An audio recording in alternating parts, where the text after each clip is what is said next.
So kumusta pa mga ka-travelers? This is again John from Road Crew Travels, and in today's video, so mag-share lang ako ng 5 bagay na paminsan na nakakalimutan nating i-check sa ating mga sasakyan. Kung halimbawa medyo mahaba-haba ang ating biyahe, dapat importante nating i-check itong 5 bagay na to para iwas tayo sa disgrasya, ano po mga ka-travelers. So huwag na tayo magpatumpik-tumpik, diretso na tayo sa ating video. So tara, let's!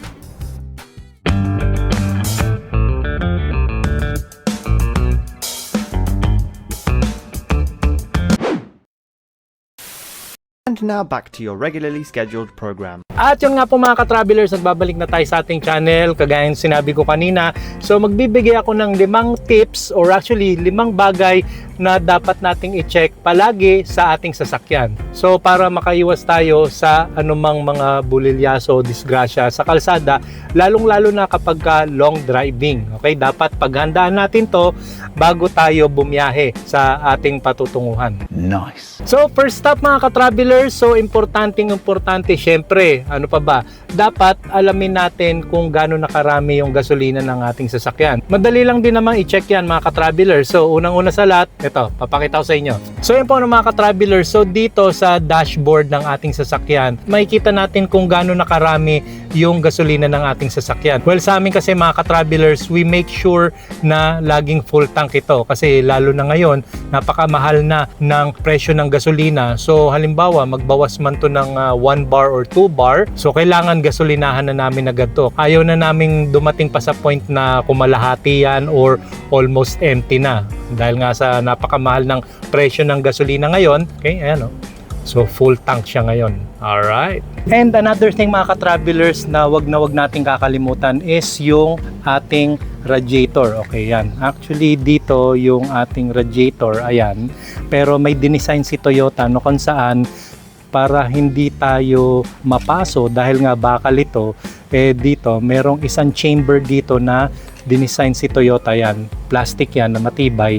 Dito natin ilalagay yung ating coolant para yung takbo ng ating makina is smooth, hindi siya mag-overheat. Kasi kung nag-overheat ang makina natin, titirik ang ating sasakyan, so hindi na tayo makakabiyahe.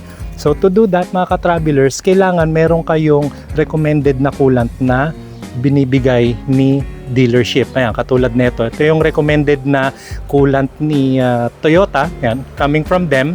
At least hindi na ako mamumroblema dahil sila na mismo ang nag-suggest ng ganitong klase ng coolant na produkto din nila. O, diba? So, yan o. 50-50 premix anti-rust, anti-freeze. Super lifelong coolant. Specifically formulated by Toyota for Toyota vehicles. Since Avanza nga to, syempre, ano pa ba ang dapat kong gamitin kundi yung mismong produkto din nila. Di ba? Napakaganda. Next step mga ka-travelers is dapat malaman din natin yung langis ng ating makina. Okay, so dito meron siyang isang parang mahabang rod to test kung maitim na yung langis ng ating sasakyan. Ayan o. So hinila ko lang siya. Kung mapapansin natin dito, actually to kasi bagong PMS lang to. So medyo gold pa yung color ng langis. And then dapat yung langis niya is umabot hanggang dito. Yan o. Parang meron siyang parang tuldok ba yan or parang makikita natin. Hanggang dyan dapat yan.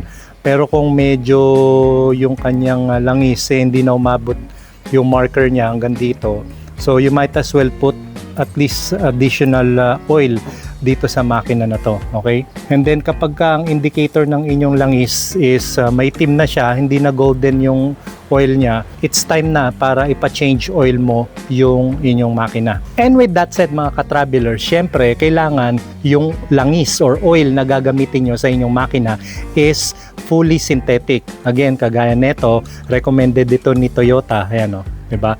Fully synthetic. Yung mga ganitong klase ng oil is around 2,500 pesos. I don't know. Pero mga ganong range, 2,500 pesos to 3,000. Yan, mga ganong range ang mga presyo ng ganitong klase ng fully synthetic oil. Next up mga ka-travelers is dapat alamin din natin yung oil brake ng ating sasakyan. So in this case, puno pa siya dahil bagong PMS lang to. So makikita natin dyan yung linya kung saan maximum pa yung level ng oil brake. So bagong-bago pa yan. So dapat once in a while i-check din natin yan. And last but not the least mga ka-travelers, dapat alamin din natin yung hangin ng ating gulong. So dapat bago tayo bumiyahe, dapat well-maintained din ang gulong natin. Dapat mga sukat nito is mga 30 to 32 PSI kasi kung hindi baka maplatan tayo sa biyahe, so hindi tayo makakatakbo na maayos. Ito nga medyo mukhang flat na nga oh. O di ba? So mamaya siguro papahanginan ko na to. Yan, so tandaan natin, check lang din natin yung hangin ng ating gulong ng sasakyan. At yung pang mixing vlog na na-present ko sa inyo ngayon, I hope may natutunan kayo, and I'm pretty sure meron pa mga ibang bagay na dapat nating i-check sa ating mga sasakyan once in a while kahit di tayo bumabiyahe. So kung meron kayong mga naisip, ilagay nyo na lang sa comment section at pag-usapan natin. At kung di pa kayo nakasubscribe sa aming channel, don't forget to subscribe Road Crew Travels at i-hit nyo na rin ang notification bell para updated kayo palagi sa aming susunod na vlogs. So till next time mga ka-travelers, maraming salamat at God bless.